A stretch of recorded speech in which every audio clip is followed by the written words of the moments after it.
Welcome to the Josh Bolton Show, where we dive into interesting and inspiring conversations. And now, your host, Josh Bolton. I'm ready to kick off, y'all. All right, Ken. I am too. Give us a little about yourself and what you do. Yeah. So my name is Ken Cook. I own the Prepared Group amongst a couple of other companies. And what we really specialize in is marketing strategy and strategic planning and development. Okay. So for most people, they think about marketing as a creative endeavor. Yeah. That makes sense? I believe that marketing is creative in some ways, but in most ways is far more akin to operations than most organizations believe. Okay. And I believe that most entrepreneurs, business leaders, executives, that's what they actually want. Right? At the end of the day, really think about this. Would you rather have a gorgeous piece of art, right, as an ad, as a website, etc., or would you rather have a vending machine where you knew that for every dollar you put in, you got $2 out, or $3 out, or $50 out? And you could just pop in whichever number you wanted and pull out that denomination. Oh, yeah. Option 2 all the way. It doesn't even have to be the prettiest thing in the world. Right. And so that's the idea here is marketing strategy really focuses less on how do I create pretty things and really tries to focus more on how do I create functional business systems. Interesting. Does that make Okay. sense? Oh, yeah. At least to me. So what's your predominant audience or customers you work with when you're building this vending machine for them? Yeah, so that's a very interesting thing. So the Prepared Group used to be a consultancy. Okay. So we worked with predominantly brick and mortar local businesses, not necessarily local to us, but all over the world with that kind of business. Okay. Who was doing somewhere between $1 million and $30 million a year in revenue. Okay. We made a full-on hard shift not too long ago, about 8 months ago now, into licensing full-time. So now what we do is we license the intellectual property to do that process to other marketing agencies. Interesting. And so our business really has become about supporting other agencies in their work. Okay. So then what were some of the processes without giving the gravy away too much that you go into with them? Yeah. Well, let me walk through what is marketing first, if I could. Of course, Ken. Most of the time, what happens is when I say the word marketing, right? Most people in their mind, they hear advertising. Does that make sense? Yep. And so the idea here is, and if this is fair enough, marketing is far more than advertising. The framework that we talk about this under is this. First, what we have to do is we have to attract people to us. And this involves us positioning ourselves, right? This involves us knowing where and how and why, right? And that's all about attraction, right? And advertising may be a part of that, okay? From there, we want to look at how do we capture people into the business, right? And this really is a lot about database segmentation, collection of information, and storage of that information, right? Like really think about this with me for a second. How hard is it to sell to somebody who you don't know? Hard. It's really hard. Yeah. How easy is it to sell to somebody who you know it a lot about them? So much easier. So much easier, right? And so the idea here then is capture really is about how do we collect the necessary information so that we can go to the next step, which is nurture. And I want to camp here for a second. Okay. In most businesses, here's what happens. You get a batch of leads in. Let's say I give you 10 leads. You're going to work those 10 leads, and you're going to find which of those 10 leads are the hottest ready to buy now. And you're going to then isolate those 10 leads, and you're going to say the 1 or 2 people that I can sell right now, let's just say 1, Right. that's who I'm going to spend my time on. And you do that, right? And then that person either buys or doesn't buy. But your process is primarily focused on that one person. When we talk about nurture, we want to say, how do we create systems and structures for the organization to deal with all 10? Clayton Mask says it this way. One of those 10 prospects is hot. They're ready to buy or consider buying. And they're at the point where you have to take very few steps to make them an offer. 3 out of those 10 are warm. And by warm, what he means, and by extension, what I mean, is they are likely to buy somewhere in the next 3 to 6 months if they get the right connection with you. They're not the hot prospect yet, but they're becoming the hot prospect. Right. That's 4 of our 10, by the way.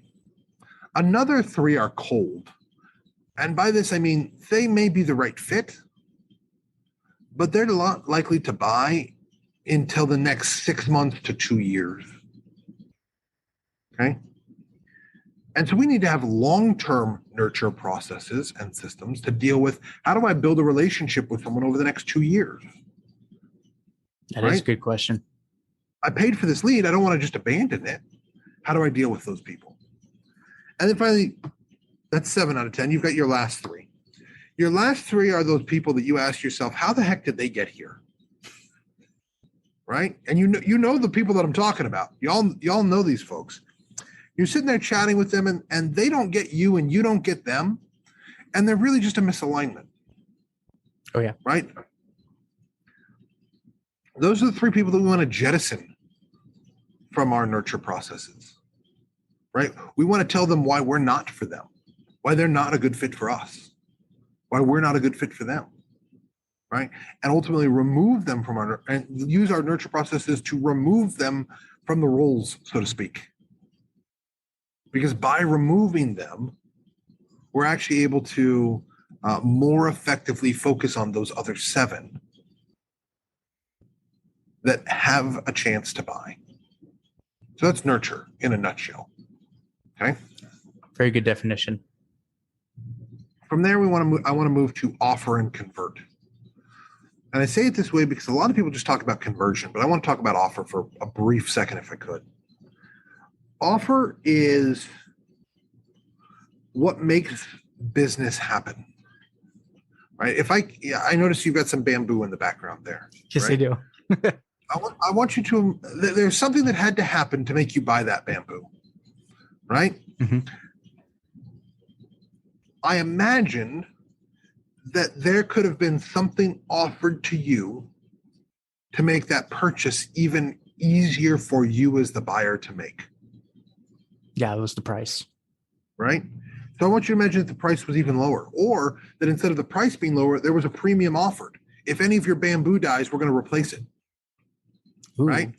Or if your bamboo doesn't get to a certain height in a certain amount of time, we're going to replace it. Right? Yeah. I notice there's some fish in that tank with the bamboo. If our bamboo kills any of your fish and we can trace it back to the bamboo, we'll replace your fish as well. I would say like the prices went up in my head each time. Right? Now imagine the price actually stays static. That offer gets better and better and better. Your likelihood to purchase increases simply because I'm crafting a better offer. And so the question here, first and foremost, is, do you have an irresistible offer? There comes a point where I could put enough value into this bamboo purchase that you would look at it and say, I would be a fool not to buy this right now. Right? Yeah. The question is, does your business have that? And how have you carefully, specifically, and intentionally crafted that? Right? And if you're a marketing agency, I really want you to think about this for a second. How hard is it for you to market somebody who doesn't have an irresistible offer? Very hard. Very hard. How easy is it to market somebody whose offer is such a no-brainer that people are lining up for it? They're That's few and what we're far, talking about. yeah, I would say they're few and far between, but when they do it right. Right.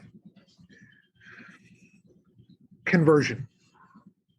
I put the offer and convert together because when the offer is a no-brainer, conversion is very simple. But that doesn't mean that there isn't a process, and it doesn't mean that there isn't marketing that supports the sales process and sales process that isn't in alignment with what got them there in the first place. Let me be very clear. If your sales process is completely divorced from all of the relationship you've been building through your marketing process, it's going to be far harder than if there's a consistent experience. Right? This is what when I talk about sales and marketing alignment, this is one of the key things that I'm talking about. But I'm also talking about sales methodology. You'll notice in the background here, I've got Spin Selling, great book by Neil Rackham. One of the things that he talks a lot about is the importance of implication and understanding the implications of where your client is at a given time or prospect is at a given time. How many of us truly have a sales process that is going to uncover and unearth not just the current situation that somebody is in, but the implications of that situation on their business? Yeah. Right? I have a good friend. He recently sold his truck. Okay. And he said, Ken, I made money on this truck. I bought this truck about 1.5 years ago, and go figure, I sold it for more than I paid for it. And I said, yeah? What would have happened if you sold that truck 2.5 months ago before the gas prices spiked? He goes, oh man, I would have gotten another $5,000 for it. Right? Having a clear process can increase the value because you understand where your prospect is and the value they're assigning to something. Right. That's what I'm talking about with offer and conversion. That's fair enough? Fair enough. At this point, right, if we were to stop here, a lot of people would say, Ken, this is a pretty good marketing system you've got.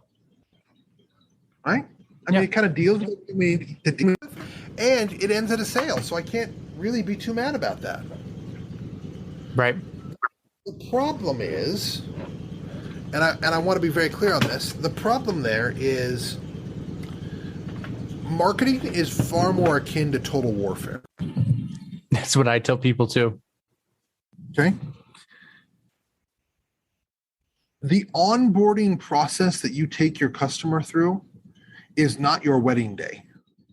It's your first date. Everything that we've done up until now is to get them to go on a first date with us.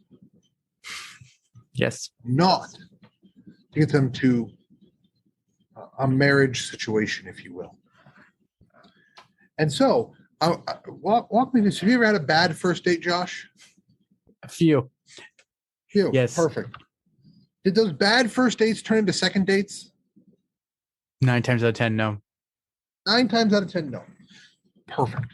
So really think about this with me. If your onboarding process is terrible, is it likely that you're going to turn that customer into a raving fan? No. Who refers you to everyone they know, who talks great about you in the marketplace, who can't stop spending money with you? No. If the onboarding experience is terrible, then yeah, you'd be like, oh no, this guy's doesn't handle the situation well, kind of thing. Exactly. And so what we're talking about here is effective onboarding is the basis for the relationship going forward with your clientele. Call me crazy, but that seems like the realm of marketing. Yeah. Just Right? a little. A little bit. From there, we look at what I like to call surprise, delight, and wow. This is kind of the ongoing dating relationship, if you will. And what we're looking at here is primarily how do we create systems and processes and tools and structures that are going to systematically, intentionally, clearly, and without owner intervention, make sure that the customer is thrilled with their experience, overwhelmed by what you've done, and coming back time and time again. The great Peter Shankman, he says in his book, Zombie Loyalists, all it takes to win is treating your customer one step above crap. It's true. Sad to say. You can go one step above crap. You're going to win. How many people that you know, how many businesses that you've seen don't bother to go one step above? And yet, really think about this with me, Josh. Can you think of a time where a business, maybe a restaurant, something like this, they went above and beyond for you? The waiter, but not the restaurant itself. Okay. Is there a time that maybe a business went above and beyond for you? Yeah, a few times, okay. But usually it's crap experience though. Okay. And so think about this with me. How often do you tell people when they bring up that business or that category of business about your experience where they went above and beyond? Oh, they rave about it. They're just like, oh my God. They're like, right. It might be inconvenient, but convert to them. They'll make it easy. Right. You see, this is the trick. It's not really a trick. It's just it's a quirk of human behavior. When people treat us well, we want to talk about it because we want to share with others how they can be treated well. Interesting. Okay. And so the point of surprise, delight, and wow is that it has massive outcomes as it relates to building a relationship with your customer in such a way that they will do two things: buy more through upsell, cross-sell, and refer more. So we don't do this simply because it's the right thing to do, though it is, right? We do this rather because there is meaningful financial outcome in it for the business. Okay? True. So very true. Kind of previewed this a little bit. We have upsell. And in upsell, we're looking at what comes next. Right? So you're at a restaurant, right? What do they offer first? Drinks. Yeah. Right? That's the first sale. What would you like to drink? Oddly enough, if you buy a very expensive bottle of wine, you're more likely to spend money on food. Higher dollar amounts on food. Okay. Okay. Interesting quirk. And think about this. If you buy, the more you buy here, the restaurant wants to have a meaningful next step. So what happens after you're done eating your main course? What do they offer you? Dessert. Right? And if you go to a really nice restaurant, you know what they offer you after dessert? No, I've never been there. So what do they offer?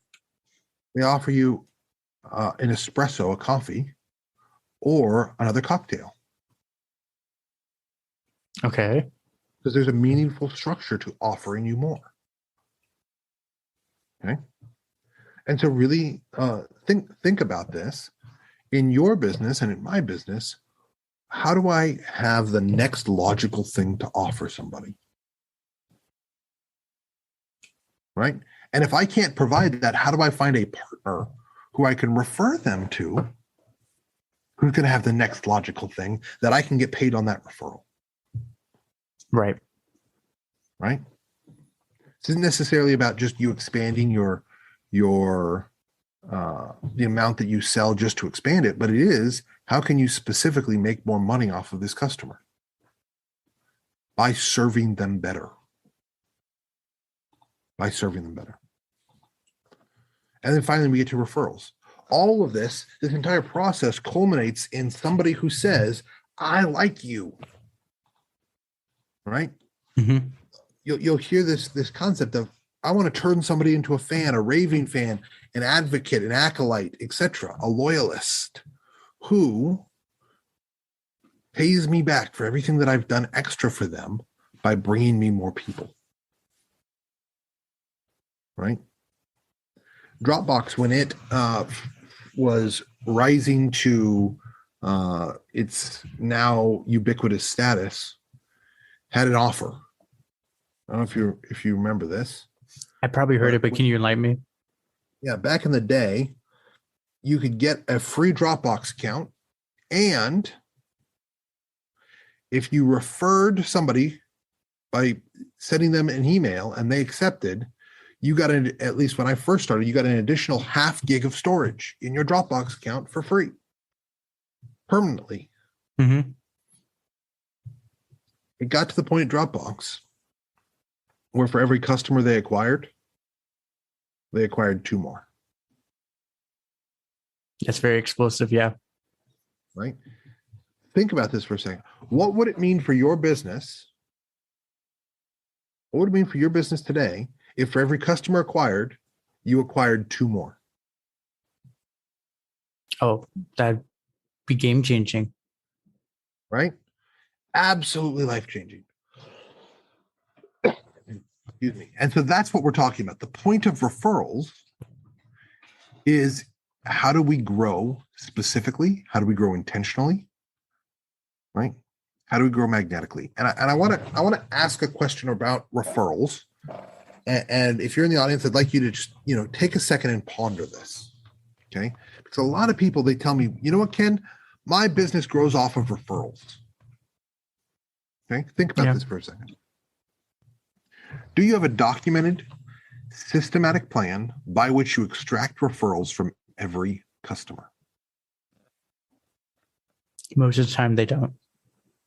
Right? Let's work through this real quick. Documented. Written down. So right. Written down somewhere, right? Where it's specific, it's intentional, and our entire team works the process. Okay? Is it specific? As in, it's not, hey, write down a name of somebody, but we know what's going to happen leading up to asking them. And once they provide a referral, we know specifically what's going to happen after we receive that referral. Mm-hmm. Does that make sense? Yes. From there, I want to look at, how do we do this with every customer? Right? There's so many people who do not have a plan by which to do this with everybody, but they do it as it strikes in the moment. Right? Or when it feels right. Interesting point. When is the best time to ask for a referral? There is no right time. Right? Most people get this question wrong, and it's very interesting to me. Statistically speaking, the best time when somebody is most likely to give you a referral is immediately after first purchase. True. Yeah. Okay. So they've gone through your sales process and they've gone and agreed to the first date. And now is the best time to get them to refer someone else to you. Right? How many businesses do you know who really take advantage of this? I know so many business owners who will tell me, oh, I got to wait till I deliver the service. They won't know the quality yet. They'll be unwilling to refer. Utter nonsense. Utter nonsense. Has no basis in fact in reality. Very true. And so I would encourage you to really look at and to really think about, how is it that we can specifically, intentionally, carefully drive referrals into our businesses? Would that, I'm just now side question, then we'll get back. So would that be like a lead capture online, like in your CRM kind of thing? It could be. But it could also be in person. It could also be over the phone, right? Like think about a dentist office. A dentist office isn't going to give you an online form necessarily, right? But maybe an e-commerce retailer is. There is all kinds of, this is less of a methodology question, right? Because different businesses will have different methods for executing this process based upon their culture, based upon their identity, on their technology, based upon what will work for them. So like for us, I like to run all of our clients through an NPS process, right? Net Promoter Score. And at the end of that, we take all of our promoters and we ask them for reviews and referrals. Okay. Easy enough, right? Not a complex process, not a hard thing. But that has led to some very good outcomes, right? And so yeah, we have done that digitally in the past. Now our customers are all over the world, right? Mm-hmm. But you could just as easily do this over the phone. You could just as easily do this in person.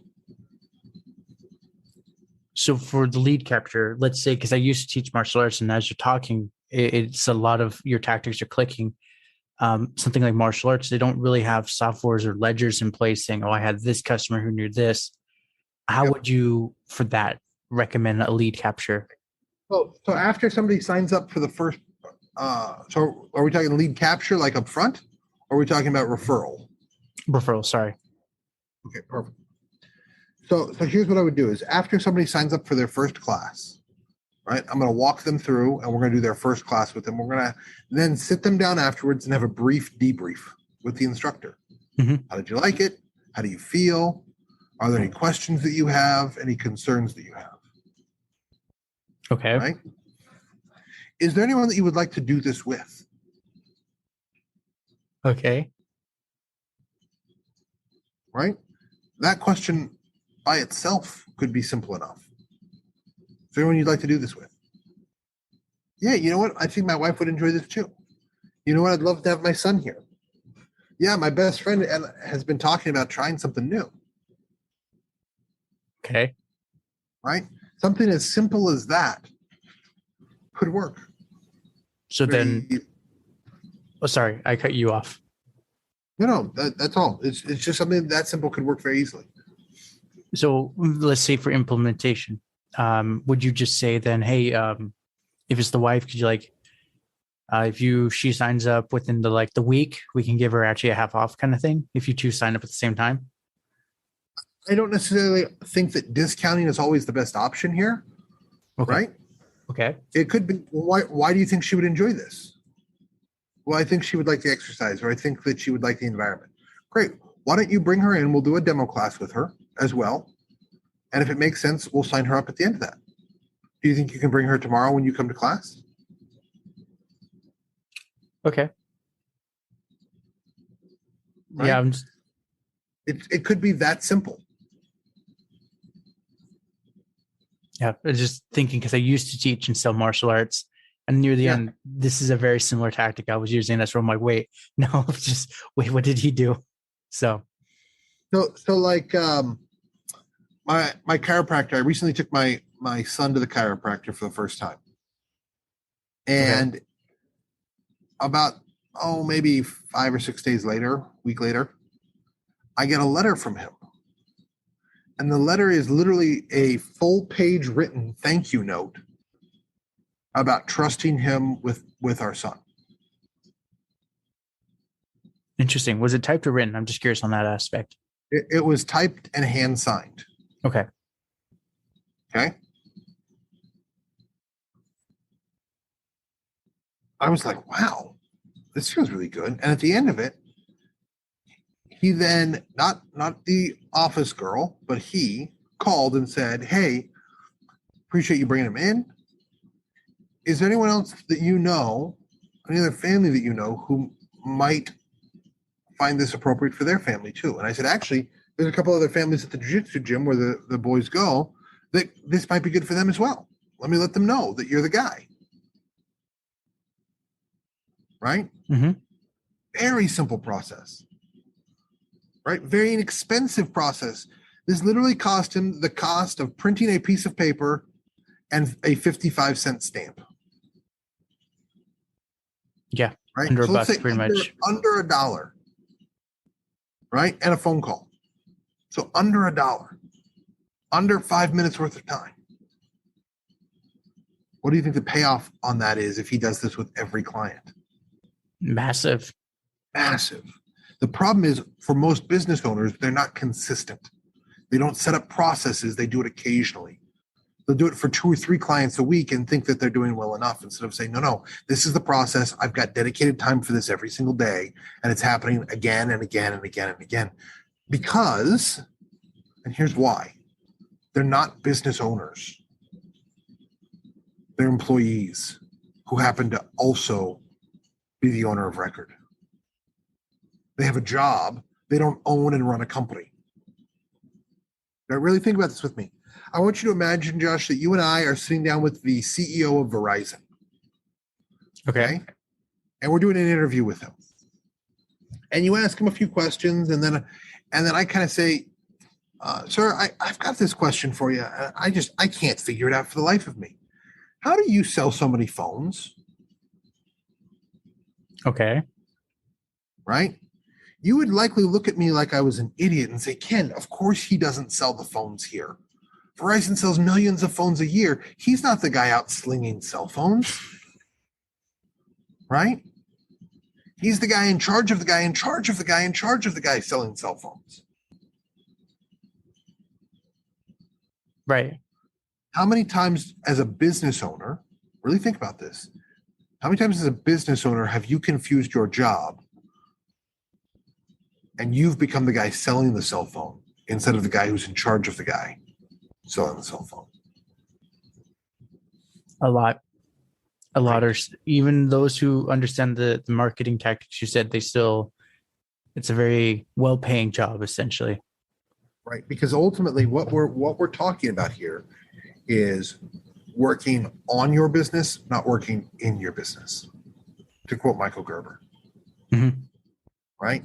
Is if you want to work in your business, that's fine. But there needs to be a process by which you specifically and intentionally are working on the business. Right? How are you becoming the leader that business needs? How are you becoming the executive that business needs to get to the next level? Most business owners, in my experience, politely, are kind of drifting along as like a sailboat blown by the wind. Yes. They're not driving like a speedboat in a specific direction. They're just going kind of wherever the wind takes them, right? Because they don't have to work for some other guy. Right? And my argument here is great marketing, great business is intentional. It's specific. It's run. It's not. It's experienced, but it's the same constantly. How would you feel if you went to a restaurant and you had a great meal one day and a terrible meal the next day? That's the same one? That same one, you order the same thing, and one day it's delicious and the next day it tastes terrible. It happens way more than I'd like to admit. Right? And you're frustrated and you're upset and you're like, oh, I don't want to go back there, but maybe it'll be good next time. Maybe. Right? Maybe I won't go back. I don't know. Right? You hem and haw and you kind of wax and wane. Well, this is the reality for our customers as well. Have you built a business where that's what your customers experience? Because you have a lack of strategic structures and plans to get the business where it needs to be. Very true. Yes. That's that. I mean, I wish it were more complicated than that, but that's really the kind of stuff that we deal with. Is the creation of those systems and processes to get people out of those holes. And just like for me, this whole time as you're talking, it's one of those. I had to call a bank to clear something, and the lady was so rude to me. I figured she had a bad day, but I'm like, but it's not my fault. And it was one of those indirectly, it put a bad taste for me for that company. So, it's super simple. Just it's like Ken saying, just work on your company, not in it. Make sure it's the one, maybe even 2 steps above crap, and you have a product everyone's going to rave about. That's it. Exactly. Yeah. So I'm just curious. And then I realized with your chiropractor one, because we also, our hard stop's coming up pretty soon. Let's say someone is opening a online coaching business, and they're selling 1 hour slot a week, 4 slots for the month to someone, and they have no referrals, no clientele. How would you tell them for marketing how to get their first customers? The way that you get your first customer is by working your network. Okay. You've got to know your network, work your network, and figure out a way through that network to find people that will trust you enough to be your starting point. Okay. Right. I've been going with this I've got a friend of mine who just started a business doing coding. Okay. Teaching kids how to do coding. Right. Like an online education academy for kids. So what I told them is, they said, look, first what you do is you go through a validation process and you work your network to validate that people actually want to buy what it is that you're selling. Right. And then those people that you validate, you make them an offer. You make them an irresistible offer. Right. An offer that is so good they can't say no. Right. And so this may be, look, I'll do it for free for a month. This may be, I'll do it at 75% off what I want to charge. Whatever it is, make them an offer so good that they can't say no. Turn those people into raving fans, and then ask those people, who can you connect me with? Right. And then work that process again. Turn them into raving fans. Who can they connect me with? Right. Additionally, you're going to have a lot of people who talk to you about a lot of tactics, and I am not a tactics guy. There are people who can teach you all about social media and advertising, and I'm not that guy. SEO, what have you. What I would say, though, is you have to find where your prospects spend their time. You have to know, who is my niche? Who is the person that I want to sell? Right? And this is going to be unpopular, okay? If you know who you want to sell, the most effective way to start doing that is to pick up the phone and call them. It is. Right? We have so much opportunity because of this little thing. And how many of us refuse to use it? Oh, yeah. Yeah, and you have the whole internet of just data that you can come through and find your prospects too. Yep. And so, you know what? If you want to go work with chiropractors, go do a Google search. Chiropractors, whatever city. Pick up the phone. Make them an offer they can't refuse. Okay.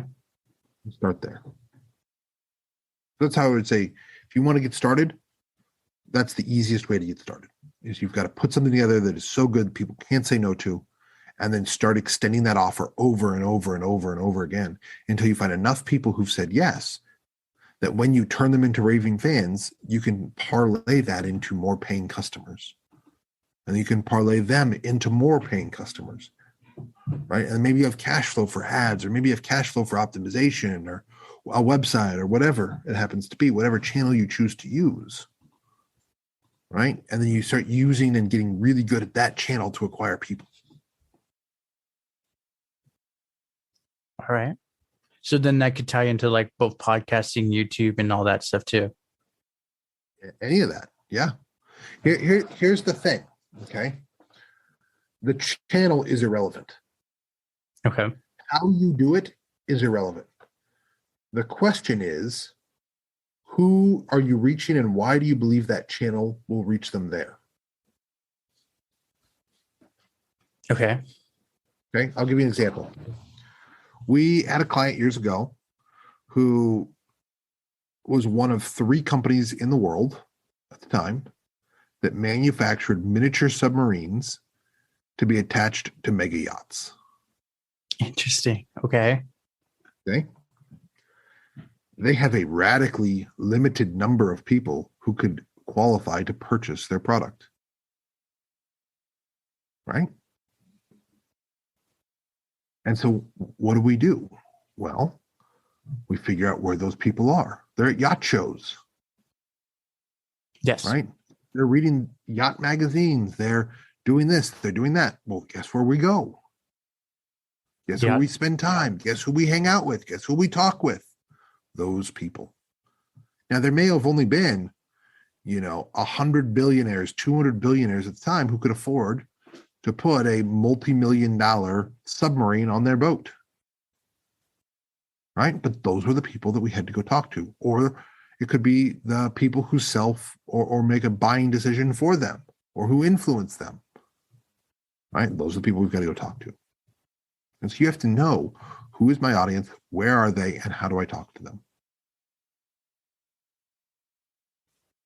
Interesting. Okay.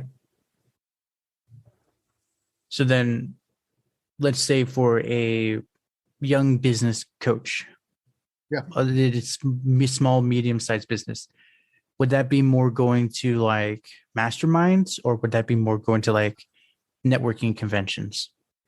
I'm going to say a couple of things. One, if you're a business coach and you're trying to start a business coaching outfit and you don't already have a big enough network who wants to hire you, you shouldn't be a business coach. Okay. Because you've not achieved anything. Right? Politely, I'm tired of business coaches who want to coach me. I get this offer all the time. I'm a business coach. I'd love to coach you. Well, what have you achieved? Nothing. What can you coach me on? Right. Show me what you look. If you want to be, if somebody wants to be a business coach, and I know that there's a lot of coaches out there, and this is a very popular thing, you need to have achieved more than earning a certificate from somebody's course. Yes. In order for serious business people to hire you. Okay. And so if you are one of those people who have achieved something, I've got a good friend. He was I want to say his title was something like the head of culture for Coca-Cola for 20 years. Interesting. Okay. So he was in charge of creating culture for Coca-Cola. You know what he had? A big ass Rolodex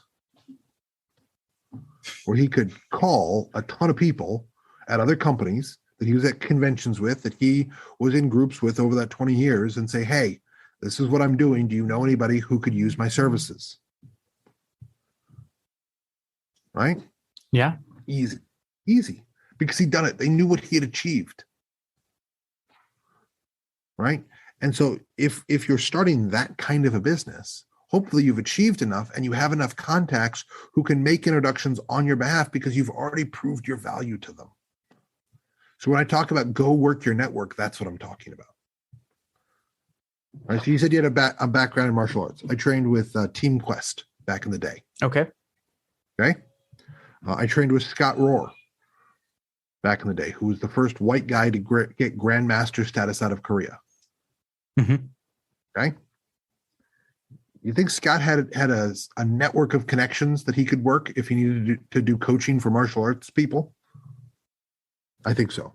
Yeah. My buddy John Terry, he runs the USA Martial Arts Hall of Fame, right? And he does coaching for martial arts schools. And guess what? Because he runs the Martial Arts Hall of Fame, because he was a successful school owner, he has a giant network that he can reach out to.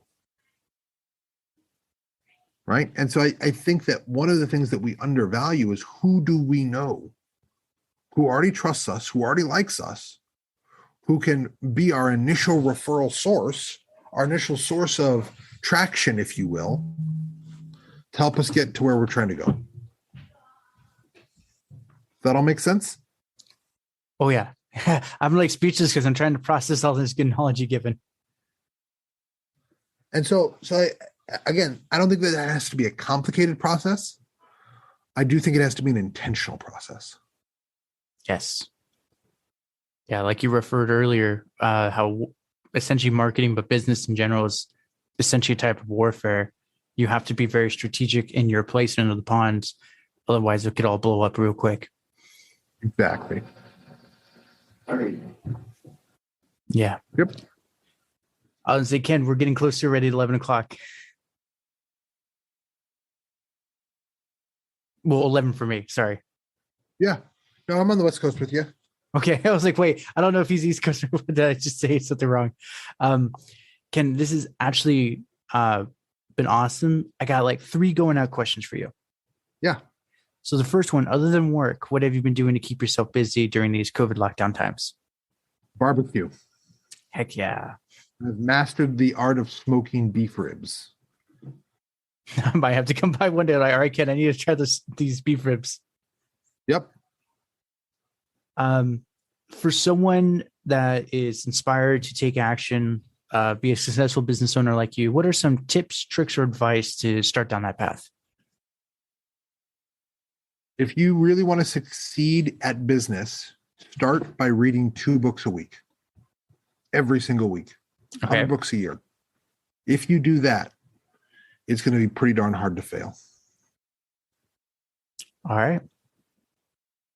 That's awesome. I've not heard it that way before. And where can everyone contact you at if they're now just completely sold? Yeah, feel free to go to thepreparedgroup.com. You can reach out to us there. I'm also on LinkedIn under Kendall Cook, Kendell Cook. You'll notice the cowboy hat there. If you run a marketing agency, feel free to join our Marketing Agency Owners Book Club at thepreparedgroup.com/books. We send out book summaries every single week to help marketing agency owners get better, as well as have monthly or bi-monthly get-togethers with other agency owners. That's awesome.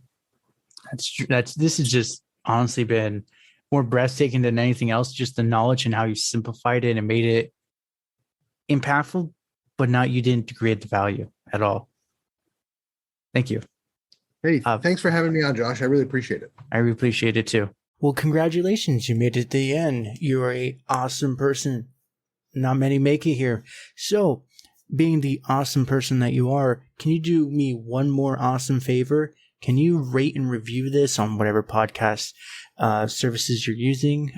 If you do it on Apple and you leave an actual written review, I have a thing on my website. I will take your written review and post it for all to see. Congratulations, you're permanently sealed on my site. Otherwise, I am trying to do YouTube more and live streaming. I will try to put as many of the YouTube links in the description of the show as I can. So give your boy some extra help over on YouTube. Watch my videos. I just mute it and change the channel, change the window or something. But yeah, that's it. Thank you for being awesome and see you next time.